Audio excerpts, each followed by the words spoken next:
User M5. Как вы считаете, для того, чтобы писать людей, нужно знать анатомию как базу или можно практикой добиться понимания формы? В моем случае практика – это зарисовка людей на улице, на выходе из магазина, в парках и так далее каждый день. Можно совершать одни и те же ошибки без знания формы.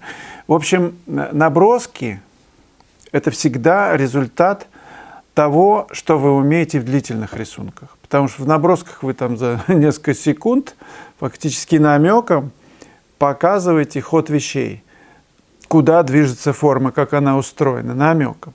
Но для того, чтобы намекнуть, нужно, в общем-то, я не знаю, постараться рисовать длительно человека, не просто человека, и портрет.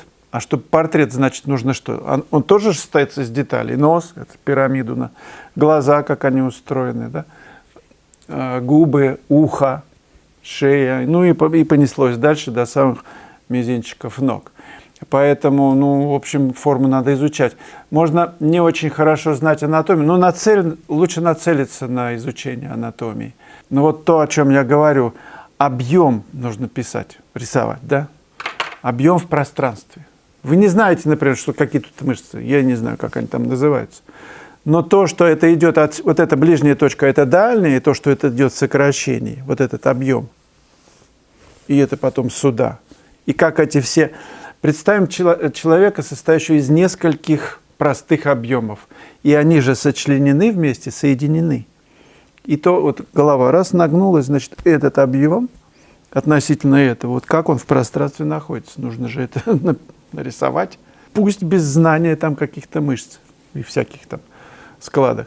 Мы приходили на уроки по рисунку с анатомией Бамоса. Ну, продается она, в конце концов, потихонечку изучайте все части тела и потом применяете это вот в своих рисунках, которые вы делаете людей на выходе из магазина.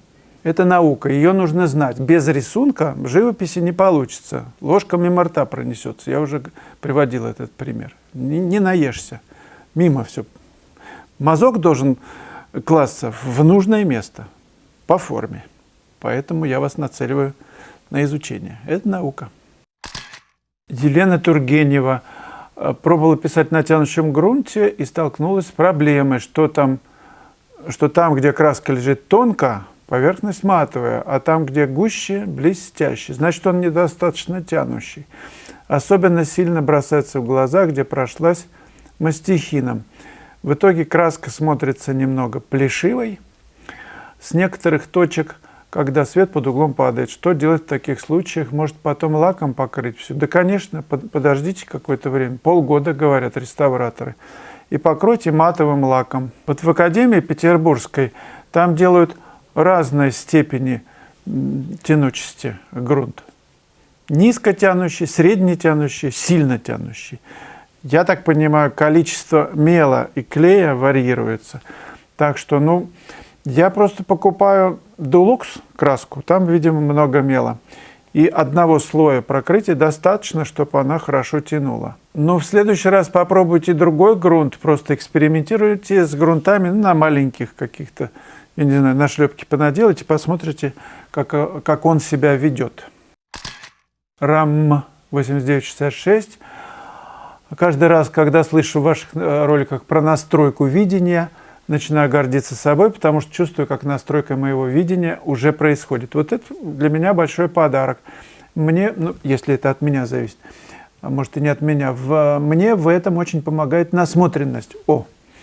Первыми мне попались именно ваши работы и Бато, потом остальные из вашей компании, современных импрессионистов. Так что всем советую больше рассматривать работы. Я тоже советую, это очень полезно, к которым сам стремишься. И пытаться разгадать, как это сделано. Как это сделано, можно разгадать, можно увидеть, как это делается на живых классах, когда я пишу, приезжайте. И на видеоуроках, которые в моей онлайн-школе. Заходите, там все подробно видно. Палитра, замес, мотив, то, что происходит на холсте с объяснениями. Заходите, не пожалеете. Дальше. А потом в какой-то момент поймаете себя на мысли, когда смотрите работу, что представляете, как привычный вид из окна мог бы выглядеть на картине импрессиониста. У меня академическое, реалистическое образование, но это у всех. Но сейчас идет 3-й год перерыва в творчестве и очень важное переосмысление. Спасибо, Вячеслав, за вашу деятельность. И вас благодарю, что вы смотрите. Вопрос про мастерскую. Расскажите про нее.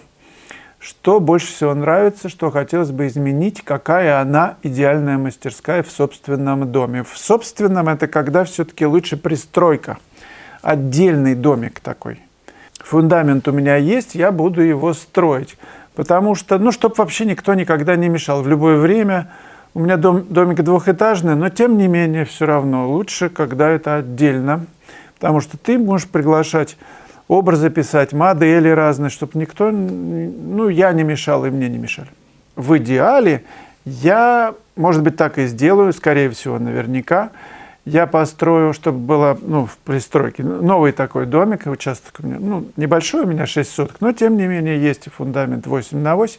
Я могу сделать такой, может быть, 2- или 3-этажный домик, где будет и галерея, и мое рабочее место, куда могли бы приезжать мои друзья. Я мог бы показывать работы, проводить классы, и так далее, чтобы было многофункциональное, такое вот небольшое, может, все-таки здание. Вот к этому я стремлюсь и вас призываю к тому же стремиться. Жить за городом намного интереснее, для меня, чем в суете городской. Город недалеко, сел на автомобиль, через час ты в центре Москвы. Вот такая история. Желаю вам построить такой домик и сделать свою мастерскую. Сейчас я работаю над проектом, делаю эскизы. Условное название «Ночь» или «Вечер», я подумаю, «Вечер в Венеции» или «Танго».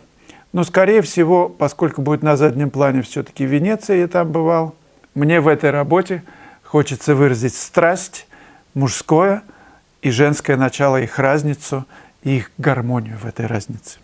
Пока что все на уровне эскизов, но холст я уже заказал, завтра приедет 1,20 на 90 см. Галерей Бармин. А как, например, узнать, будет ли лучше модели стоя или сидя, или лежа? Это портрет, или полторса, или по коленке. Что, например, вписывается в холст, а что нет? Есть ли какие-то правила? Например, если в полный рост, то должны быть видны и ступни. Или не обязательно. У меня такое ощущение, чем дальше мы углубляемся в композицию, в изучение композиции, а углубляться можно только пробуя, тем быстрее мы приходим к выводу, что это нечто неисчерпаемое, такая область для экспериментов, для бесконечных. И каждый эксперимент, великое, это выход за рамки правил, о которых вы спрашиваете или говорите.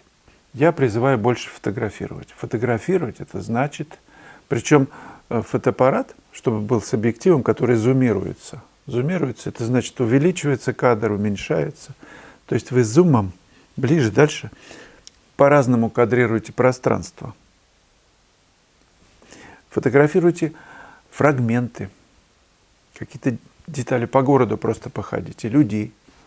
Причем намеренно по-разному кадрируйте это пространство. То фрагментарно, то широко.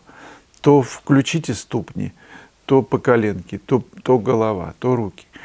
И вы заметите, что все сводится к тому, что в кадре интересны пятна сами по себе. Можно почувствовать гармонию неодинаковых пятен, неодинаковых расстояний. В общем, сплошная неодинаковость. Тогда заставляет заставляет глаз все время искать, все время блуждать по этому кадру. Там нарушены все симметрии. Походите по городу с таким фотоаппаратом и сделайте 1000 снимков, например, в день. Но это немного, сделайте больше, чтобы почувствовать красоту композиционных решений.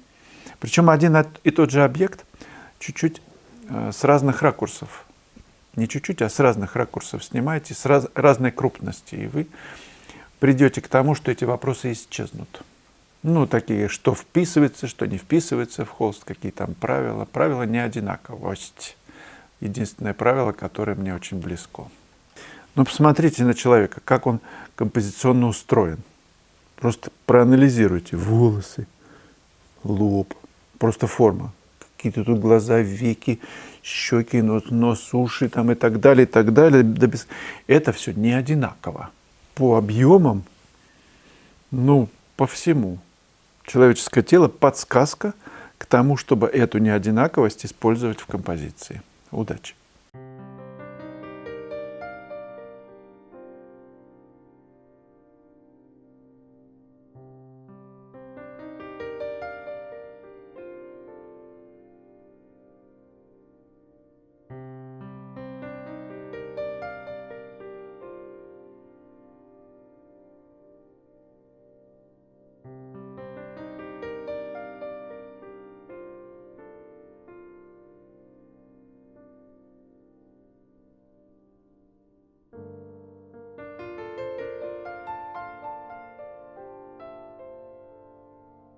В конце ролика будет прямая ссылка на видео 386 «Тон, цвет и форма в живописи». Предлагаю его посмотреть.